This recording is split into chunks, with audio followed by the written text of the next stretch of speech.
cómo lograr esa apoyo de Chile. Y quieren es que a mi país y a mi gente le vaya bien. Que se crean entre los cubanos en el exterior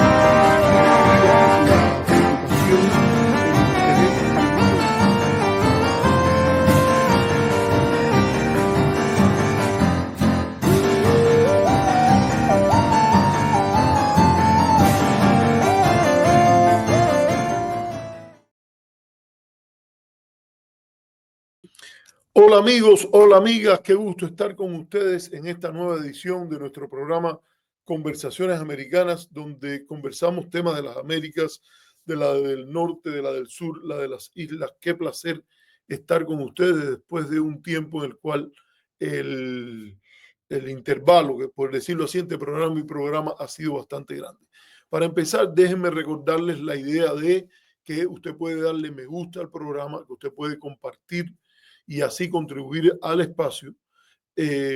al darle like, al compartirlo, al comentarlo, etcétera. También es importante, porque aquí así lo decimos, aquí hacemos un esfuerzo especial para transmitir ideas que nosotros consideramos no están en el mainstream o en los niveles tan grandes que hay de polarización en el tema de las políticas, la política cubana, la política norteamericana sobre América Latina y de América Latina en general. Aquí queremos hacer un esfuerzo por poner otros puntos de vista fuera de esa polarización en la esfera pública donde nos movemos mayormente, que es la esfera pública cubana, pero también latinoamericana. Así que si usted cree que eso vale la pena, que vale la pena tener terceras, cuartas, quintas posiciones, por las cuales uno no siempre tiene que estar alineado con la misma gente y por la cual uno puede usar su cabeza, que tenemos una sola en nuestra vida, y poder razonar más allá de lo que los campos, las tribus y eso indican, eh, haga lo posible por mantener un programa como este y siempre nos alegra que nos lleguen contribuciones. Usted puede contribuirnos por Cele, ahí está el correo electrónico turilevi@aol.com. También puede hacernos una donación, ahí lo hace por Cele y nos conviene porque no nos quitan el dinero desde el, la plataforma de YouTube y también lo puede hacer esto directamente a través de un super chat usando el mecanismo de super chats que tiene el canal. Bueno, como hemos dicho, tuvimos que hacer el anuncio a última hora relativamente, porque esta vez sí lo anunciamos como lo menos con una hora y un poquitico más de antelación y esperamos que poco a poco más personas se vayan sumando.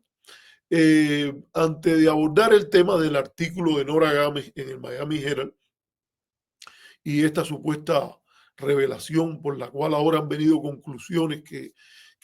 vienen basados en evidencias que anteriormente no existían, o que se ha ocurrido esta especie de revolución en las estructuras de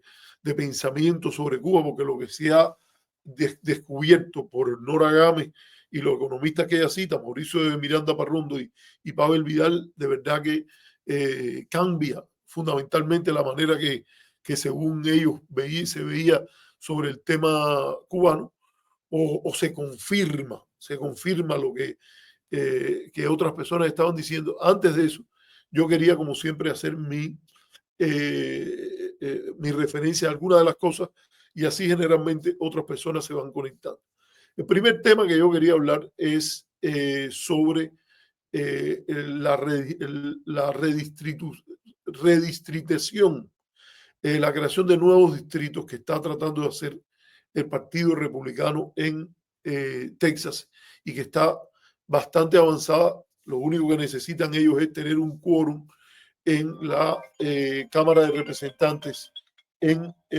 Texas para realizar un cambio que va a perjudicar mucho, en particular a los latinos, que han sido el grupo minoritario de más rápido crecimiento en el estado.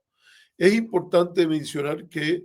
en el estado de Texas hay áreas, incluso a mí me tocó vivir allí y es un lugar por el cual le tengo particular cariño, es el sureste de Texas, donde está el área de Matamoros en México, Brownsville en el lado americano, muchos cubanos incluso han cruzado la frontera por ahí, McAllen en el lado americano, Edimburgo también, Edinburgh, y lo que se llama el Far County, y que del otro lado tiene a Reynosa, es una zona especial del borde donde se han producido importantes movimientos hacia el ala republicana de los sectores latinos, que por cierto no es nada nuevo. Yo ahí era parte un club de hombres que nos reuníamos a almorzar con frecuencia, y recuerdo que en una parte de ese club ya se notaba un grupo de latinos que se movían, incluso de latinos que se movían en dirección a posiciones que son típicamente del Partido Republicano. Si alguien quiere leer un poco sobre esto, la cuestión de los valores, cómo hay latinos que se identifican con valores que han sido tradicionales del Partido Republicano, esto puede leer el reciente libro de Mike Madrid que se llama The Latino Century, y que yo creo que complejiza muchos de estos problemas. Ahora, lo más importante que está ocurriendo ahí es que ante ese aumento del electorado que tiene un favor, digamos, no muy grande, pero todavía tiene un favor en el lado demócrata. Recordemos que fue el presidente Bush el que más, presidente George W. Bush, que tenía una visión de reforma migratoria, que tenía una visión de orgullo, incluso que venía de su padre, su hermano, que es casado con una mexicano-americana, y que él hablaba en términos de un partido republicano de tienda grande, donde los republicanos, donde los latinos encontraran también un camino. Y allí el Partido Republicano obtuvo el 46% de los votos. O sea, la elección de 2004 sigue siendo todavía el episodio electoral de elecciones presidenciales cuando ganaron, cuando los republicanos estuvieron más cerca de poder tener una mayoría. En Texas, obviamente, eso está dividido. Hay diferentes vintage, diferentes olas, diferentes colores de la participación política en Texas. Aquí hemos invitado al profesor Ángel Saavedra Cisneros, que el otro día en el Facebook tuvimos una conversación, un intercambio en torno a la situación en Israel, y él es una de las personas que más ha estudiado el tema de los latinos en la política norteamericana. Vamos a ver si lo podemos traer. Pero bueno, lo que está pasando es que ha ido cambiando de la misma manera que en determinada época cambió California, y que hubo una reacción muy fuerte hacia lo que era un creciente poder latino, una creciente presencia cultural latina, una creciente presencia económica de los latinos, por ejemplo, en mercados como el de real estate, en mercados como el mercado inmobiliario, como el mercado de salud. Se da una respuesta un tanto airada de los sectores que tienden a ser más xenófobos, racistas, opuestos a el carácter plural, la diversidad que hay en los Estados Unidos. Y en medio de estas circunstancias, es ese sector que ve como amenaza que esa distribución de preferencias perjudique el control que tienen sobre el estado más grande de la Unión fuera de Alaska. O sea, Alaska es el estado más grande, pero aquí en lo que la gente llama el core, el corazón de los Estados Unidos, los 48 estados que están acá, el estado más grande es Texas, y no en población, California es el más grande en población, pero Texas es el segundo estado en la Unión en términos de población, y se percibe como una amenaza. Además, están llegando datos que el apoyo dentro del pueblo norteamericano, que llegó a ser de casi un 58% en algunas encuestas a la política migratoria del presidente, hoy se ha ido deshaciendo. Se están sintiendo las consecuencias de tratar de aplicar a rajatabla la política planteada por Steve Miller. Estamos viendo a personas con máscaras arrestando personas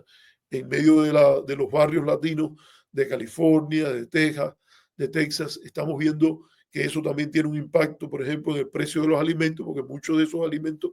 eran cultivados con este tipo de personas que han venido a los Estados Unidos en busca de un mejor destino, pero no han tenido el tiempo de poder esperar, porque además urge una reforma migratoria que amplíe los márgenes de la migración legal, algo que ni los demócratas de Biden, teniendo mayoría, se decidieron hacer, y que en la época de Obama se priorizaron otras demandas cuando había incluso casi una supermayoría notable rondando el 60% del Senado, o sea, 60 senadores antes del fallecimiento del senador Ted Kennedy. Y en este sentido, estamos viendo que ante esa situación ha ido creciendo la masa de inmigrantes indocumentados y la respuesta, la promesa de Trump ante lo que él prometió y asumió, dijo que tenía un mandato. Ese es un concepto que en política norteamericana cuestiona a mucha gente. Hay un trabajo, no me acuerdo ahora, ojalá estuviese Mendive por ahí, pero en la Universidad de Virginia hay un centro que se dedica al estudio de eh, esto, las, eh, se dedica al estudio de la política norteamericana y hay un gran trabajo, ahora no me acuerdo del profesor, que es sobre la no existencia del supuesto mandato, ¿no? Y que dice que prácticamente ningún presidente tiene un mandato porque constitucionalmente gana el que gane el colegio electoral y a partir de ahí se inicia la presidencia. Yo de todas maneras sí soy de los que cree que los presidentes y la política tiene una dinámica que está asociada a tener un mandato o no, y ese mandato lo implica fundamentalmente la conjunción de una victoria en el colegio electoral y una victoria en el voto popular, particularmente si ese se da cruzando las diferentes regiones de la nación. Y en ese sentido me quiero referir particularmente a que podríamos decir que en el caso de Trump sí tiene un mandato limitado, porque de manera general en muchos distritos, incluso distritos que ganaron los demócratas, sus posiciones registraron un avance. Dicho esto, siempre la limitación está porque hay regiones donde el carácter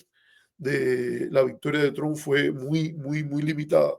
Por ejemplo, lo que es la costa oeste y los estados de la Nueva Inglaterra y el Atlántico Medio, particularmente Nueva York, New Jersey, etc. Ahora me acabo de dar cuenta que yo en realidad había planificado el programa para 3 horas más tarde, pero algo me dijo, me sonó ahí, y es porque yo estoy operando con otra hora. Pero de todas maneras ya empecé, así que lo voy a terminar. A lo mejor después me conecto más tarde a las 5 y hago un poquitico más. Eh, esto, qué puedo decir entonces en torno a esto? Que hay este propósito de los republicanos en el estado de Texas, inducidos por Trump, porque Trump lo dijo públicamente, evitemos una victoria demócrata en las elecciones, y que es lo lógico de un demócrata, una persona que realmente cree en la democracia, que cree en el espíritu de la república. Bueno, de la manera que lo que yo tengo que hacer para ganar las próximas elecciones de medio término y no perder la mayoría republicana en la Cámara, es sencillo, hacer políticas que justifiquen que el sistema tal y como está funcionando me vuelvan a reelegir los votantes. Pero estos republicanos de Texas y el propio presidente Trump han resultado muy pillos y creativos en el mal sentido de la palabra, o no son tan creativos porque esto ha pasado en la política norteamericana bastante, y dice, bueno, podemos, aunque perdamos las elecciones popularmente, podemos distribuir nuevos mapas en aquellos estados que lo podemos hacer, violamos la regularidad de que esto se hace cada 10 años, nos adelantamos y creamos nuevos distritos y los dibujamos usando las computadoras, el criterio que se puede hacer hoy de hacerlo con tremenda exactitud, y dibujamos los nuevos distritos y ampliamos la ventaja republicana en esos estados, y así llegamos a una mayoría en la elección de medio término que no permita que el presidente Trump sea molestado o que se le limite su poder omnímodo o digamos los poderes que él puede usar como presidente, porque no son omnímodos, al no tener los demócratas una mayoría en la Cámara de Representantes. Eso no tiene nada que ver con los elementos, con lo que se fundó, cómo se fundó los Estados Unidos. Esto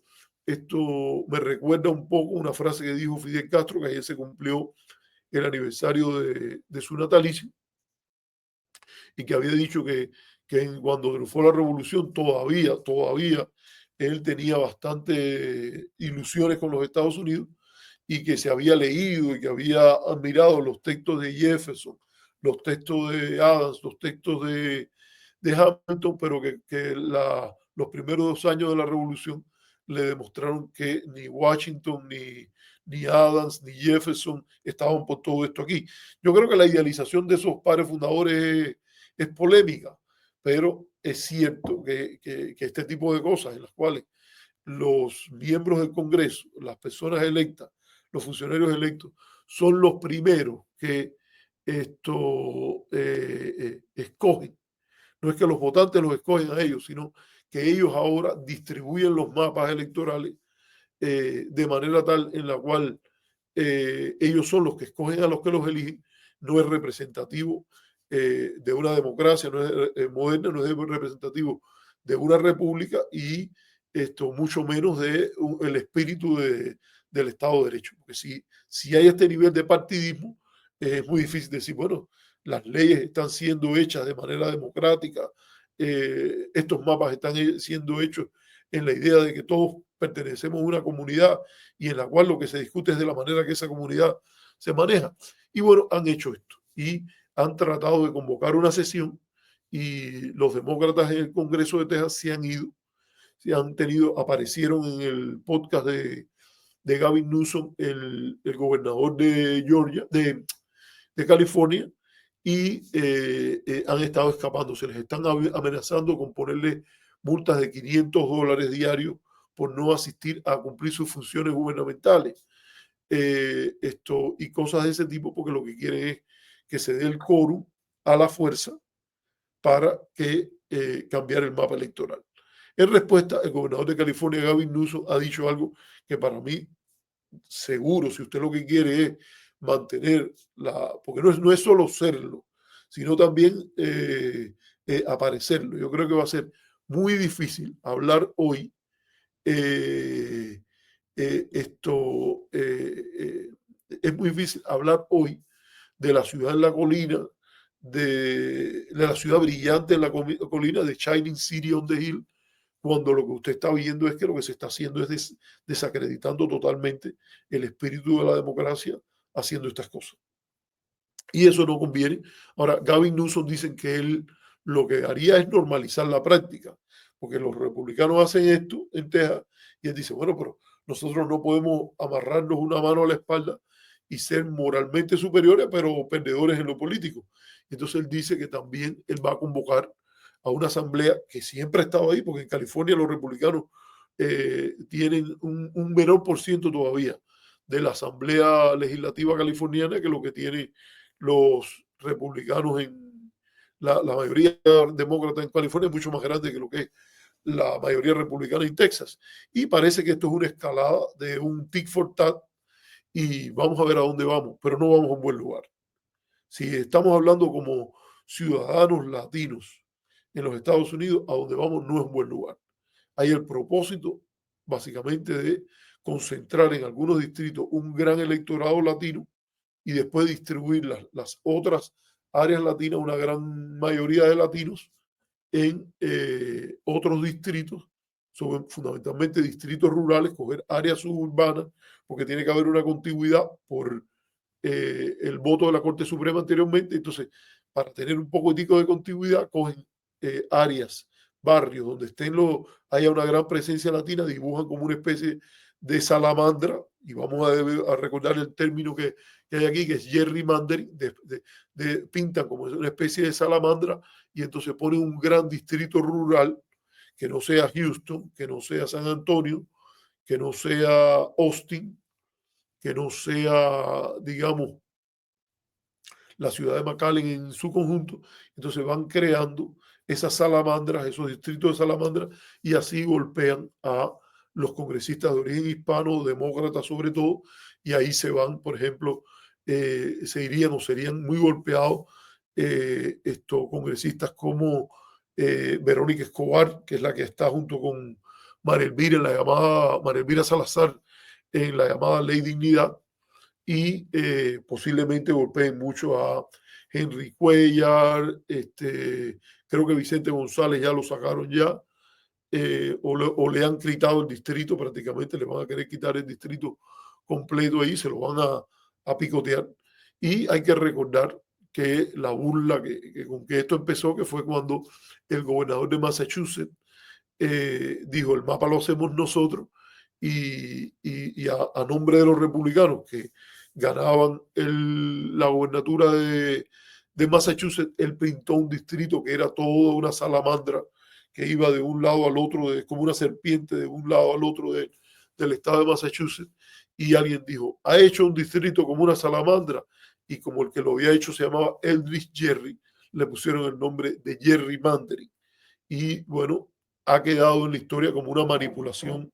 de la democracia, una manipulación de los mejores valores de la República Norteamericana, cuando toda la explicación del federalista es crear distritos en los cuales las minorías, las facciones, no las minorías, las facciones políticas no puedan convertirse en esclavos de un grupo o de un partido, sino que tengan que